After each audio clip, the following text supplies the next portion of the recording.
Today we're going to show you how to run a text-to-pay transaction in Protractor for an AR balance with 360 payments. So from the main screen you want to go up to Accounting,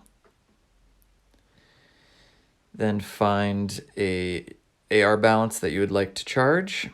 So click on that. Then you want to go up to Make a Payment and choose Request Payment. Then enter the amount that you'd like to charge and click Next. This will be all the information populated that you'll text out to the customer. Then you can just hit Send and Approve. The customer will then get a link that they can click on, and it'll open up a payment page for them. So they'll enter their credit card information, expiration date, CVV. It'll already have the amount to charge, and then their customer name, street address, and zip code, and click Pay Now. And once that is approved, it'll give them the receipt information. Back in the software, you'll get a notification that a payment has been received.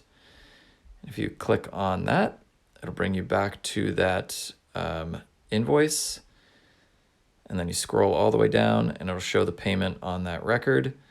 And you are good to go. Thanks for watching.